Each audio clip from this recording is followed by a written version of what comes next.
Hey, I'm Ashley. I'm on the mic, and this is the Onya Mark Weekly Live Show, where today we are talking all about how to hire your first team member. And whether or not you have hired someone before, you are terrified to hire someone ever, or you're maybe on the line and thinking about it, this episode is for you because we are covering number one, knowing exactly who to hire, number two, the three warning signs that you maybe need a team member. And regardless of if you need a team member or not, if you have these warning signs in your business, you probably need to address them. And then, of course, number three, getting past the mental roadblocks of hiring a team. So, whether you're watching or listening, on your mark, get set, let's listen. Okay. So, first and foremost, we need to know exactly who to hire. And in the online space, especially, there is a lot of shiny object syndrome when it comes down to hiring. The number one thing that we hear in reading books like Traction or just learning from other online entrepreneurs and trying to replicate their business model is hire a VA or hire an integrator. And, depending on where you're at, that may or may not be good advice. The biggest thing that you need to remember when it comes to hiring is that you are hiring proactively to solve a problem that is going to be magnified in your business. That is why you hire. You don't hire because it's the cool thing to do. You don't hire because random people that you listen to, including myself, are telling you that you need to build a team. You don't hire because, I don't know, you hire because there is a problem in your business and you want to solve it. And that is the purpose of finding somebody to come into a role to be able to hire them. So, how do you know who to hire? Well, it's really simple. We overcomplicate it. We have all these names, all these options. But ultimately, when it comes to figuring out who this person is, all you need to do is look at the biggest problem that is out of your zone of genius to solve, out of your wheelhouse, and figure out, okay, how long is this taking and what is the problem and what is the skill set that's required to solve it? It's very, very simple. And so, for most people, why they hire a virtual assistant is usually the issue that exists is that they don't have time to respond to all their emails because they don't have the organizational systems of a large company, or they just really need help in getting back to people because they are backlogged as they figure it out. But here's the secret. That's not always the case for every business owner. Sometimes maybe you're a company that's scaled to a point where you really need somebody that's going to be a lot more client facing or to be able to integrate and connect the dots. Maybe what you actually need as a project manager. Or maybe you don't need a virtual assistant at all. You need a personal assistant, or you need an employee or an administrative assistant that's going to help you locally, right? The key to determine who this person is to create a laundry list of all of the problems and the fires that you are having and experiencing in their business that you would like to eliminate. And so, what you'll do to make this assessment is you're going to list out all of those things instead of just jumping to hiring a VA because it's the cool thing to do. So if you're in that position and you're wondering who to hire, write out a list of number one, the things that you want to be doing in the business. So as the true CEO of your company, what is it that if you could wake up every day and do it that you would be doing? But number two, who are the people that you need to bring in to be able to solve and assess that? So this could be you just really are overwhelmed and you have a million ClickUp notifications or Asana or Trello notifications, and you need someone to really go in and assign those to the people that they need to accomplish that. It's actually more of an integrator and less of a virtual assistant. And so often when I see online entrepreneurs and service providers making these mistakes, it's because they've been told to hire a VA, which is not a bad thing, right? The reason that people hire this VA is that it's a very low risk hire, it's an inexpensive hire, and ultimately it's a contractor that could be eliminated at any given time. But what you really want to do, and the reason why hiring team members gets a bad rap is because people don't know they hire one team member and expect them to do something that they don't have the bandwidth to do because they haven't done this first critical step. And that is really one of the number one reasons where hires maybe won't pan out. The other thing to really consider, again, as you're looking for these roles is not where the business is at, but you really need to step. And this is one of the most challenging things that I work on with my coach on is creating that vision for the business in years from now with what you want to do. right? Because you're not only hiring for problems right now, you're wanting to look into the future and foresee future things. You don't want to create problems that don't exist, but you also really want to look at where you want to be in a company or in the company and who is going to be the right person to come on and support that. So that's how you figure out who to hire. Make a list of all the things that you would like to solve and get really concrete. Like, I would like somebody to be able to sort through my inbox, or I would like for someone to call my clients once a week and check in with them to make sure that they're accounted for. Or I need someone to schedule a minimum of about 10 posts. The content is already created for this post, so they don't need to create content, but they need to schedule them. That's more of a VA. Whereas if you're looking for somebody that's going to actually create the content, it's not a virtual assistant, right? If the problem is that you don't know what to say on social media and you don't know what to create, that's going to be more of a social media manager or a content strategist or a marketing agency like us, not a virtual assistant. If you need somebody to get you leads, well, that's not a virtual assistant necessarily, or really a social media manager at all. That's an advertising agency, and you need to hire us because we offer that type of a service, right? You need to be very, very clear on what those outcomes are and what those issues are, and hire accordingly. Okay, the final factor that you need to consider when it comes to hiring is, do you need a generalist or a specialist to step into a role?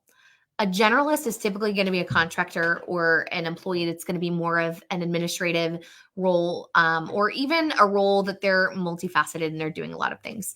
That's more of a generalist. So usually the most profitable way to do this is to bring on a full-time employee or someone that's going to, their scope of work is very, very broad. This is going to be from anything that you've typically got a system for in your business already. Now, if you want to hire a specialist, that's going to be if you want a specific return on your investment or a specific outcome or something very, very niche that a specialist would do. And when it comes to this, again, it could be an employer, it could be a contractor, but usually if it's going to be an employee, this would be a more senior level or a higher ranking position. And if it's going to be a contractor, it's going to be a niche agency or a niche type of consulting firm that's going to be able to help. So that's how you can assess who to hire. The next really important question to ask is, when do you need to bring someone on?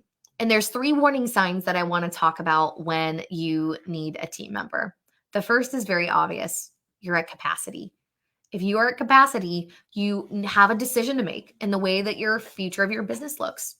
You either need to bring on a team member, or you need to decide that this is the cap of the services that I will provide at this price point, and I will move to a waiting list. Now, what concerns me and why when I mentor other online service providers about this very concept is that when you cap your services, you're leaving money on the table.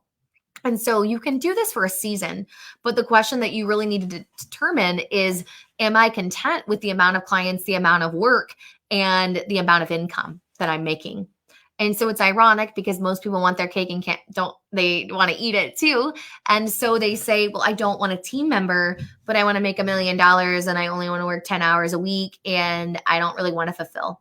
If you're an online service-based business, fulfillment is at the core of what you do. You cannot and you will not have a sustainable business. And I'm sorry if this goes against what you've heard, but it's just the hard truth. You have to serve your clients. You're a service-based business. Can't just go off the grid. You can have boundaries, sure, but at the end of the day, you exist to serve. You are providing a service. Can you imagine if your hairstylist just told you they didn't really want to work or they didn't really feel like cutting your hair, right?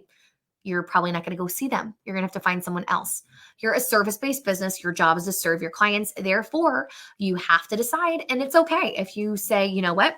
I'm content with my workload. I'm content with my income, and I'm content providing all of the back end of my services, then that's fine. Then you continue doing that. And you maybe, whether it's temporarily or for the foreseeable future, you get to be content with that.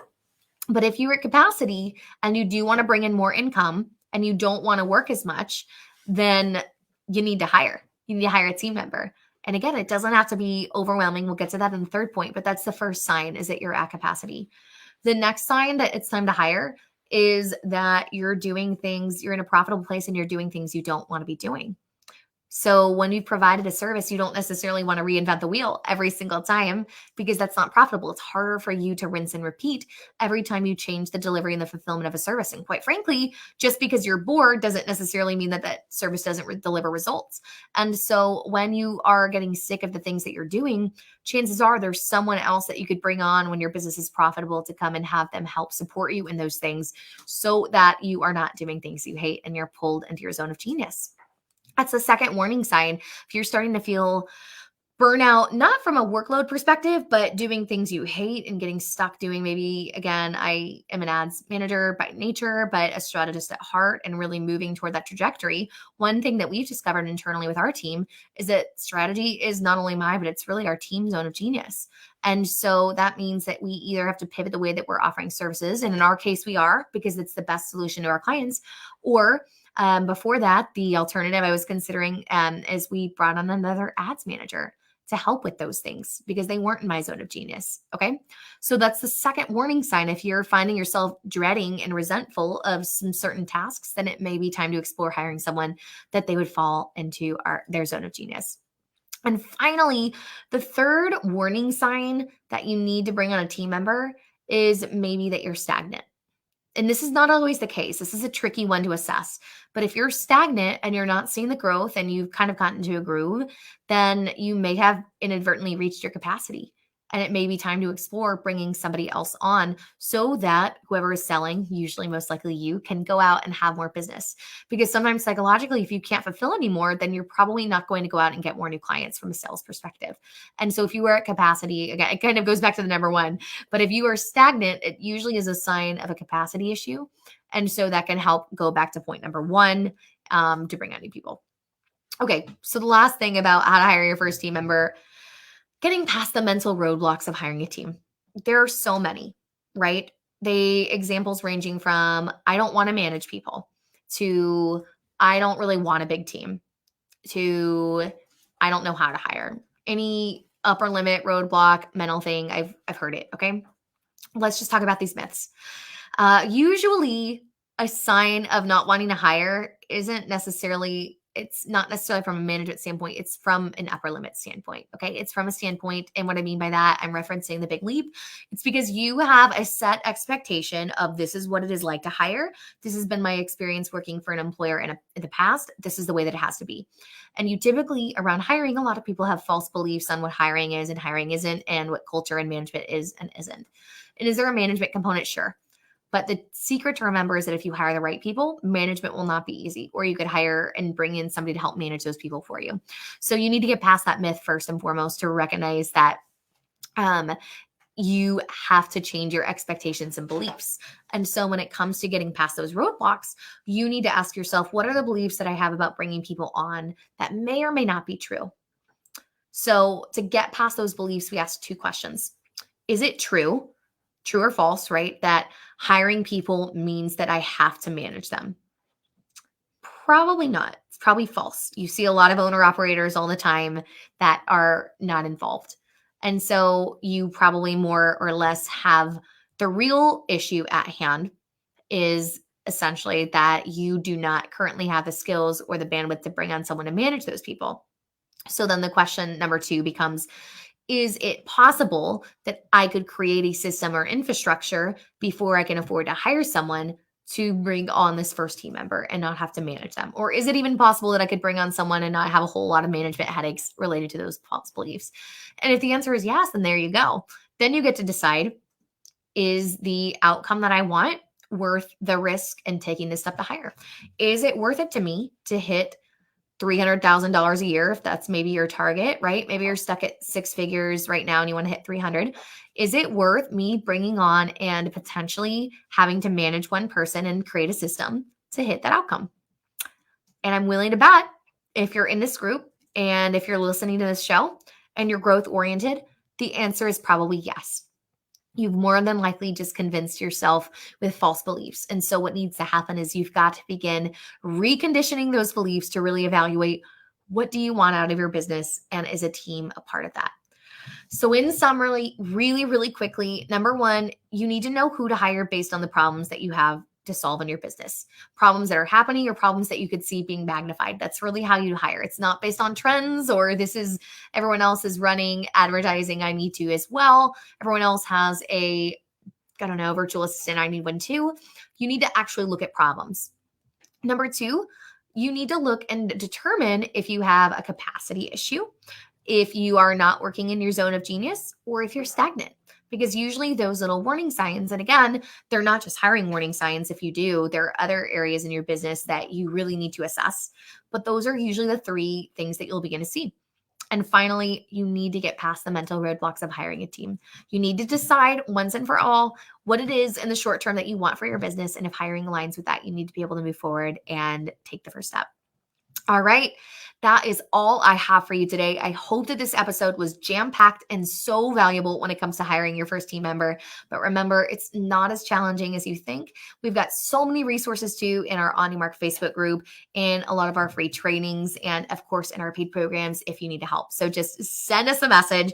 But in the meantime, we will see you next week on the weekly live show. On your mark, get set, let's grow.